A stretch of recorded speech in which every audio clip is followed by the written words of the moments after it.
Buenos días, tardes o noches a todas las personas que nos están viendo. Mi nombre es Carlos Mario Guerra Miranda, estudiante de Derecho. Vengo en esta ocasión a explicarles lo que serían dos artículos fundamentales para cualquier persona que se esté formando en la carrera de Derecho. Estos artículos siendo el 372, audiencia inicial, y el artículo 373, audiencia de instrucción y juzgamiento. Empecemos por la audiencia inicial, 372 del Código General del Proceso. Después de haberse vencido el término de ya sea de un traslado de la demanda, de una reconvención o demás, el juez, mediante una notificación por estado, establecerá la fecha y hora por la cual citará a los intervinientes a la propia audiencia inicial. ¿Qué intervinientes asistirán a esta audiencia? ¿Qué personas pueden asistir a la audiencia inicial? Serían el demandante, el demandado con sus respectivos apoderados, es decir, las partes. Cabe aclarar de que las personas que no hayan asistido a la audiencia inicial, o si falta, digamos, alguna de las partes, ya sea el demandado con su apoderado, o si solamente está el demandado, pero están las otras partes, se podrá llevar a cabo sí o sí la audiencia inicial. Cabe aclarar otro inciso, y es que si dado el caso, digamos, de que el demandado no está presente, pero sí está su apoderado, el apoderado podrá hacer uso del litigio, es decir, podrá transigir, podrá intervenir, podrá hacer uso de los derechos que le conceden. Ahora que se tocó el tema de los intervinientes, toca responder una pregunta muy importante: ¿y qué pasa con la inasistencia? ¿Acaso si estos no asisten a la audiencia no recibirán ninguna sanción? Y es que sí recibirán alguna sanción. Si estos no llegan a justificar por qué estos no pudieron asistir a la propia audiencia, podrán o se les aplicará una sanción a esto. He ahí la importancia de la asistencia.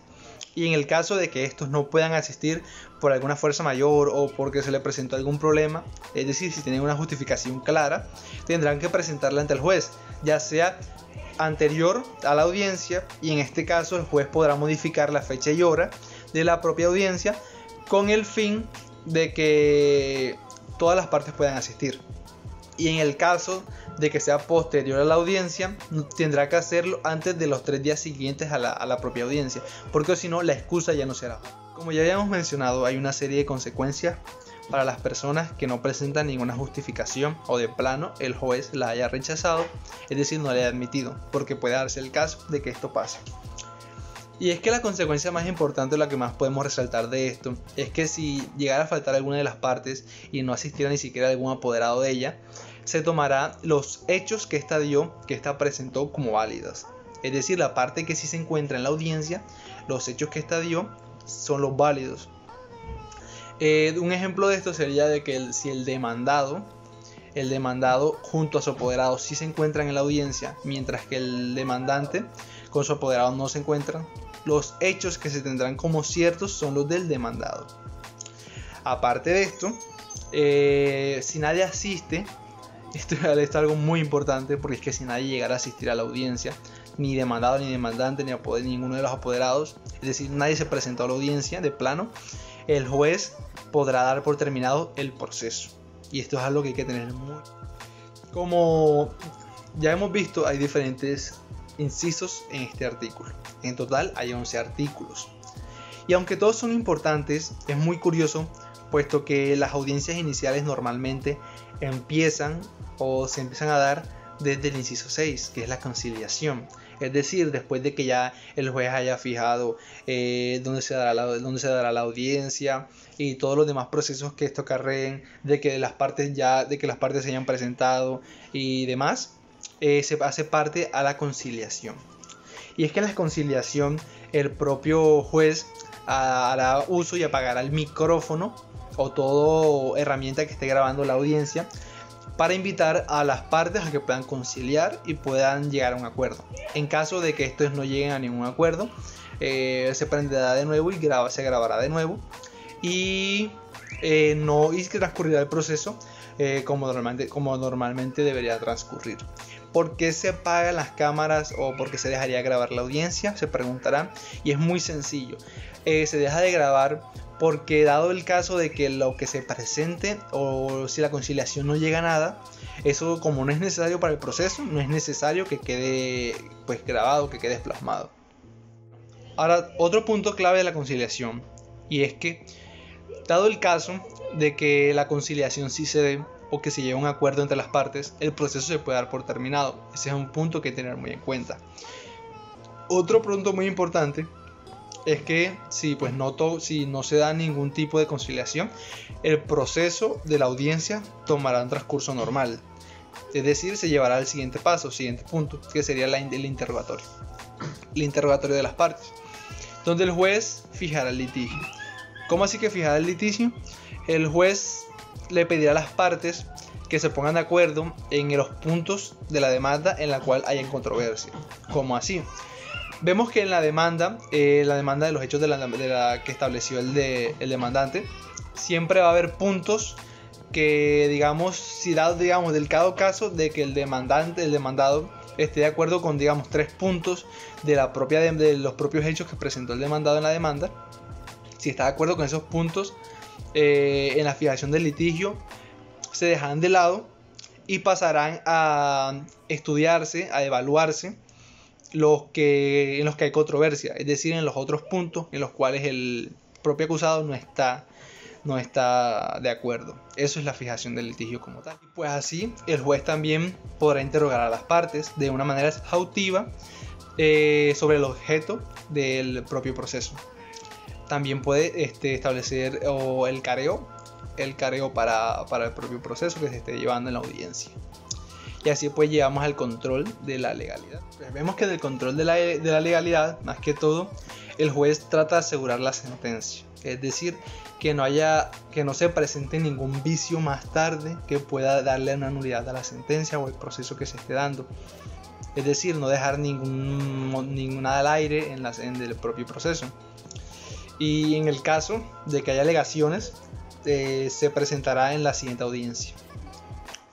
Pues si no se requiera ningún otro tipo de prueba, si ya el juez, salvo de que se requiera, mejor dicho, otra prueba, el juez pasará, después de haber escuchado 20 minutos a cada una de las partes, la sentencia, a proferir y decir la sentencia dada. Cabe aclarar que el juez puede si obviamente alguna de las partes lo requiere, que alguna de estas pueda pedir el tiempo o un poquito más de tiempo para seguir con lo que está estableciendo, con sus alegaciones, con lo demás. Claro, siempre y cuando de que el juez establezca el principio de igualdad entre las partes. ¿Con qué sentido? De que si, digamos, alguna de las partes pide un poco más de tiempo, más de los 20 minutos, el propio juez pueda pues preguntarle, en caso tal, a la otra parte faltante si necesita algo más de tiempo para presentar alguna de sus alegaciones o lo que éste quiera decir. Así, casi llegando al final, vemos el decreto de pruebas. Y es que en este momento, en este punto, ya el juez empieza a solicitar las pruebas que profieren las partes o que pues dan las partes, y a la vez solicita, si es necesario, las pruebas que vea pues que necesite. Para así dar paso a lo que sería la fijación de la próxima audiencia, ya de la audiencia de instrucción y juzgamiento, ya para pues esclarecer y practicar todas las pruebas que se hayan dado. El juez va a fijar una fecha y una hora exacta para lo que sería la próxima audiencia, como ya hemos mencionado ya antes, la audiencia de instrucción y juzgamiento, de la cual hablaremos en el siguiente punto.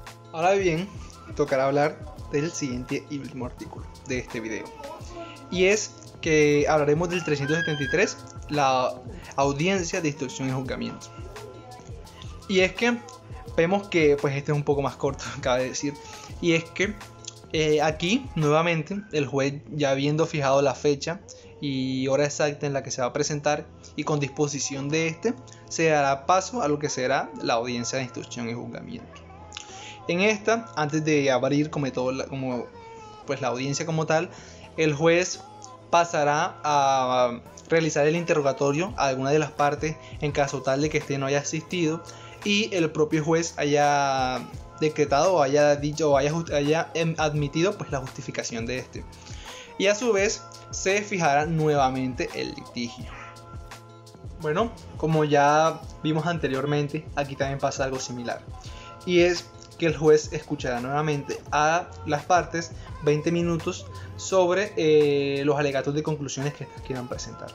Y así pues llegamos casi a la recta final de lo que sería esta audiencia de instrucción y juzgamiento. Y es que, como les dije, es algo corta, al menos más corta que la anterior. Y es que vemos que en esta audiencia, al momento de dar la sentencia, el fallo de la sentencia, el juez lo hará de manera oral. Eso es lo normal. Pero se puede dar el caso de que por fuerzas mayores este decida darlo el fallo mediante un fallo escrito. Y para poder realizar esto, este necesita como tal pasar a la sala administrativa del Consejo Superior de Judicatura un escrito del porqué, o sea, de una razón del porqué es necesario que del fallo mediante de una forma escrita. Y a su vez también tendrá que explicar al momento de hacer el fallo cada uno de los fundamentos de la sentencia y la resolución de esta. Cabe aclarar de que el fallo escrito se tiene que dar dentro de los 10 días después de la audiencia de instrucción de juzgado.